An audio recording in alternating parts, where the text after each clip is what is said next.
Hello student, welcome back to my YouTube channel FA Assam Knowledge. আজিৰ ভিডিঅ'টো তোমালোকৰ বাবে এটা বহুত গুৰুত্বপূৰ্ণ ভিডিঅ' হ'বলৈ গৈ আছে। তো ভিডিঅ'টো স্কিপ নকৰি ভিডিঅ'টো শেষলৈকে চাবা আৰু চেনেলটো যদি নতুন আহিছা তেন্তে চেনেলখন ছাবস্ক্ৰাইব কৰি দিবা। ব'লা আমি ভিডিঅ'খন আৰম্ভ কৰোঁ। তো ষ্টুডেণ্ট আমি আলোচনা কৰিম যে পৰীক্ষাৰ 5 দিন আগত তোমালোকে কেনেদৰে পঢ়িবা আৰু কেনেদৰে তোমালোকৰ চিলেবাছবোৰ তোমালোকে ভাল কৰি কভাৰ কৰিবা। তো ব'লা আমি আৰম্ভ কৰোঁ।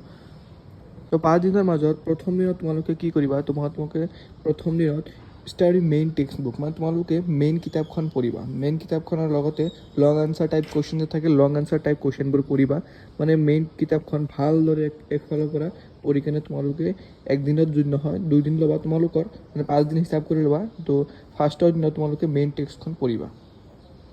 এইটো দ্বিতীয় দিনা তোমালোকে কি কৰিবা, দ্বিতীয় দিনা তোমালোকে ষ্টাডি MCQ আৰু শ্বৰ্ট কুৱেশ্যন আনচাৰ। তো তোমালোকে কৰিবা MCQ কেইটা বহুত ধুনীয়া কৰি চাবা। মৰ্ণিঙৰ পৰা ষ্টাৰ্ট কৰিবা, খাই বৈ মৰ্ণিঙৰ পৰা ষ্টাৰ্ট কৰিলে ইভিনিঙলৈকে তোমালোকে যদি পঢ়া 2-3 ঘণ্টামান পঢ়ি ব্ৰেক লৈ আকৌ 2-3 ঘণ্টামান পঢ়িবা। তো পঢ়িলে আৰামছে একদিনত তোমালোকে গোটেইকেইটা MCQ যিকেইটা কুৱেশ্যন মানে ছাবজেক্টৰ পৰা যিকেইটা চেপ্টাৰৰ পৰা MCQ কেইটা ওলাব তোমালোকে চবকেইটা পঢ়ি শেষ কৰিব পাৰিবা আৰু লগতে শ্বৰ্ট আনচাৰ কেইটা ধুনীয়া কৰি চাই দিবা।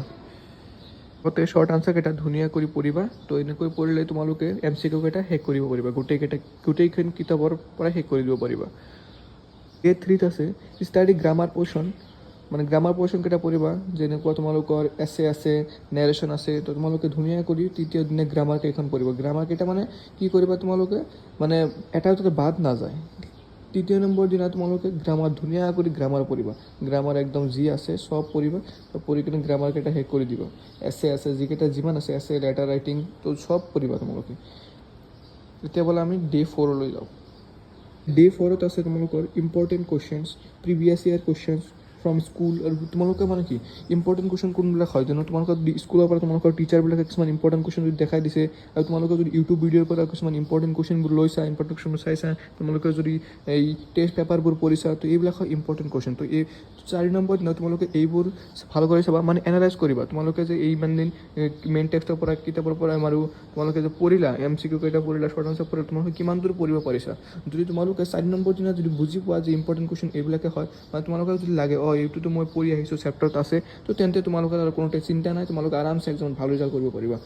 তো এতিয়া আমি Day 5ত কি কৰিম আমি গম পোৱা নাই। Day 5ত ইমান 4 দিন যে পঢ়িলোঁ, মানে এক্সামৰ আগৰ দিনা 4 দিন যে পঢ়িলোঁ, গোটেই দিনৰ এনালাইজ কৰিম। মানে চব সেই দিনতে ৰিভিজন কৰিম। গোটেইকেইটা মৰ্ণিঙৰ পৰা ষ্টাৰ্ট কৰি যিমানলৈকে তোমালোকে পঢ়িব পাৰা সেই ধুনীয়া কৰি ৰিভিজন দিব লাগিব।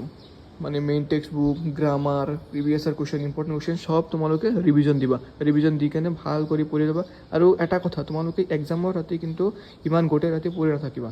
গোটেই ৰাতি নপঢ়ি অলপখিনি পঢ়ি মৰ্ণিঙত উঠিবা। মৰ্ণিঙত উঠি কিনে আকৌ এবাৰ ৰিভিজন দি তাৰপিছত এক্সাম দিব যাবা। তো ষ্টুডেণ্ট এনে কৰি লাষ্টৰ 5 দিন তোমালোকে ভাল কৰি পঢ়িবা। ভাল কৰি যদি পঢ়া তেন্তে তোমালোকৰ লেটাৰ মাৰ্ক ক'তো নাযায়, আৰামছে তোমালোকে ধুনীয়া কৰি লেটাৰ মাৰ্ক পাই যাবা।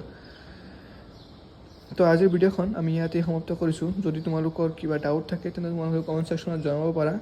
আৰু চেনেলখন যদি ছাবস্ক্ৰাইব কৰা নাই তেনেহ'লে চেনেলখন ছাবস্ক্ৰাইব কৰি দিবা। Thank U.